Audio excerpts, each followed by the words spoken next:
E aí, pessoal, tudo bem? Então, nessas videoaulas a gente vai estar falando um pouco sobre relacionamentos e mapeamento de relacionamentos utilizando JPA, certo? Então, parte de orientação a objeto, transformando eles para banco de dados relacionais.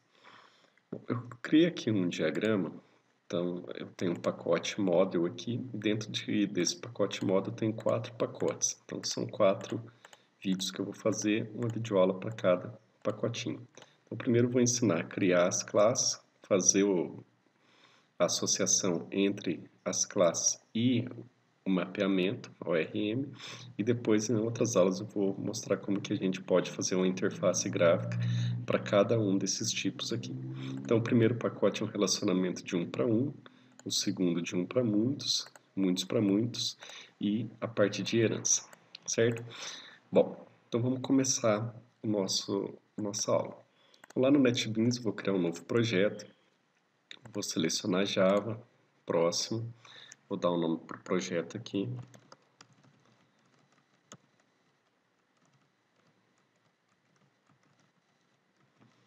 Então, projeto, associação e anotação.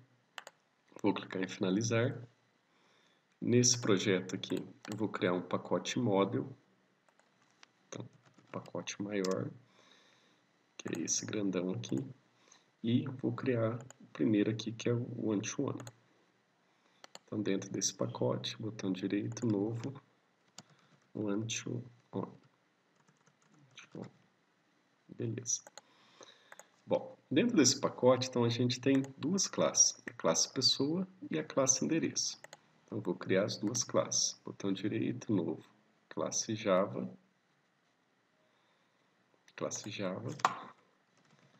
pessoa, e, de novo, botão direito, novo, classe Java, endereço. Finalizar. Bom, a classe pessoa tem os atributos ID e nome. Então, vou lá na classe pessoa, vou apagar esses comentários para reduzir o tamanho. A classe pessoa tem private, integer, id pessoa e private, string nome. A classe endereço tem os atributos id, rua, número e cidade. Então, private, integer, id endereço, private, string rua, private, string número, private, string cidade. Beleza. Bom, então a gente criou as classes, criou os dois atributos, aliás, que elas possuem. Na associação, o que a gente tem? Que uma pessoa tem um endereço e o endereço é de uma pessoa, um relacionamento de 1 para 1. Como é de 1 para 1, então a classe pessoa vai ter uma variável que armazena o endereço.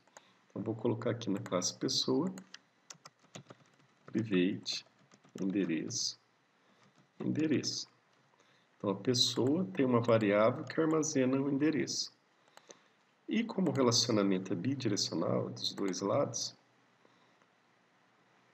o endereço também conhece a pessoa. Vamos lá. O endereço tem uma variável que armazena a pessoa. Certo? Muito bem. Depois de criar os atributos e as associações, então esses atributos aqui representam as associações, a gente vai gerar os getters e setters. Então, botão direito aqui, inserir código, getter, setter, marca todos, gerar, a mesma coisa aqui no endereço. Então, botão direito, insere código, getter, setter, marca tudo, gerar. Bom, então gerei aí os gets e sets para as duas classes.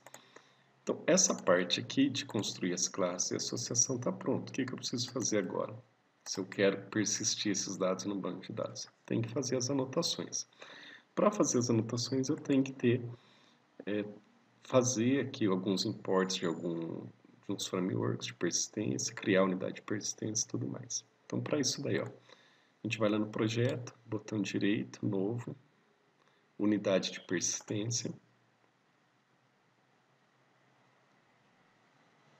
Na unidade de persistência, vou escolher o framework Hibernate. Então, tem dois aqui, o 2.0 e 2.1. Você pode escolher qual você preferir.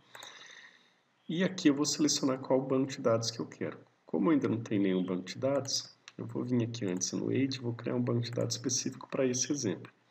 Então, lembrando que eu já estou com o Vertrigo instalado, rodando aqui, ó, certo? Então, vou lá. Posso vir aqui direto. Então, create database db relacionamentos. Então, o nome do meu banco de dados vai ser db relacionamentos. Executei, vim aqui atualizar, ele criou aqui, ó, certo? Por enquanto ainda não tem nenhuma tabela no meu banco de dados.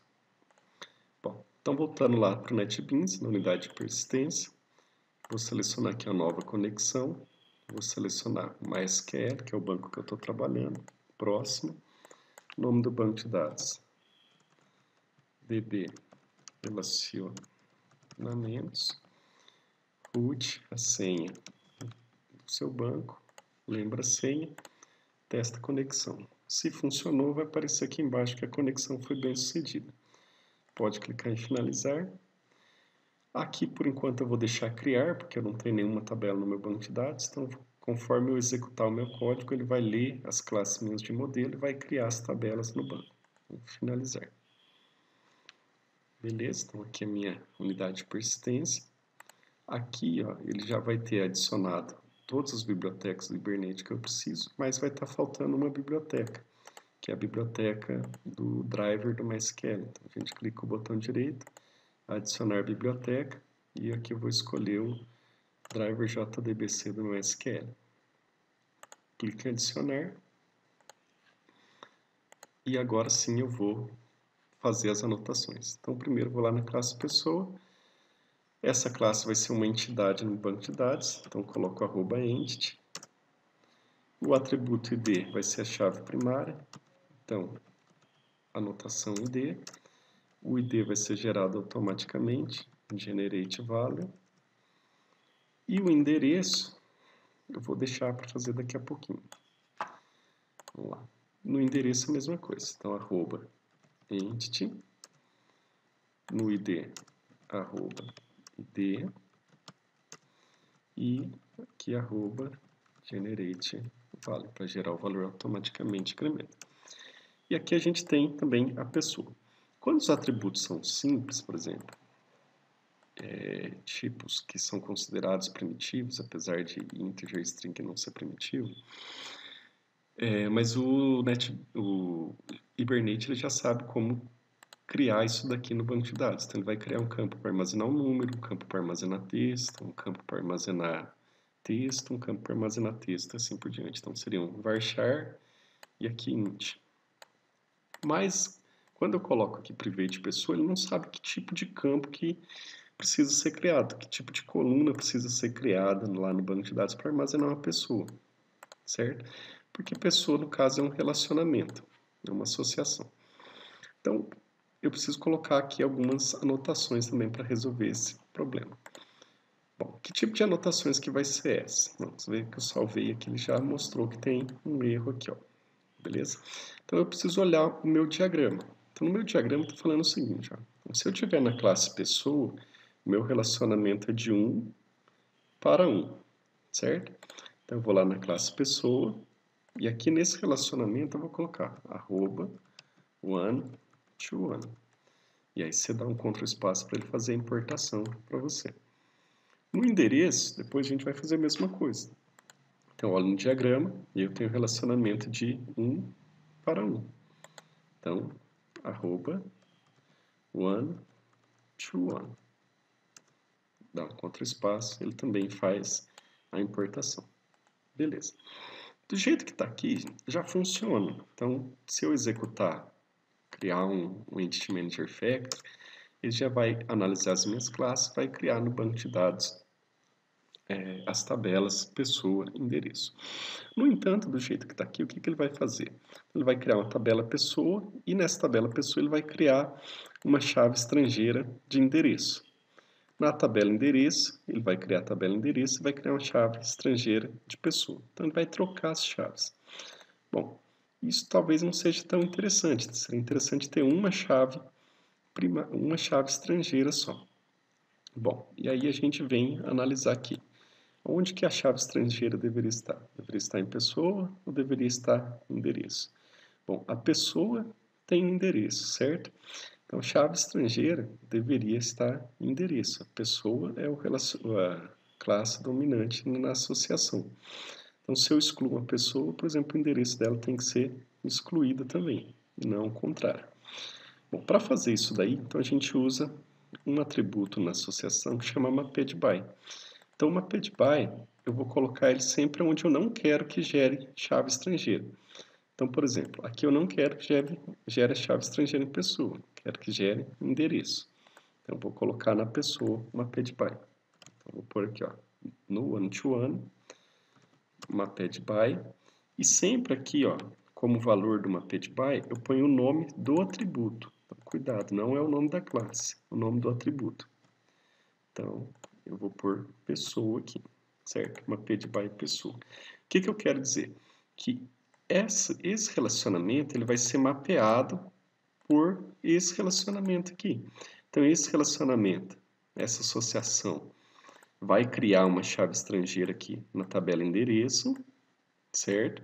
E esse daqui vai mapear a que foi criada aqui. Então, se ele vai usar a que foi criada aqui, ele não cria nessa tabela pessoa uma chave estrangeira, certo? Se eu quiser implementar esse diamante negro aqui, a composição, então eu posso ainda também colocar mais um atributo aqui, ó. Então eu posso colocar o cascade. Então cascade type, ó. Então operação em cascata. Então se a pessoa é excluída, o endereço também é excluído, certo? Bom, aqui ainda poderia fazer para a própria pessoa criar o endereço e tudo mais, mas vamos deixar com menos acoplamento, beleza? Bom, então isso daqui é o código para converter essas duas classes em código-fonte, certo? Aí depois na próxima aula a gente vai transformar isso, criar as interfaces gráficas para duas classes aqui, ok? Então até a próxima aula.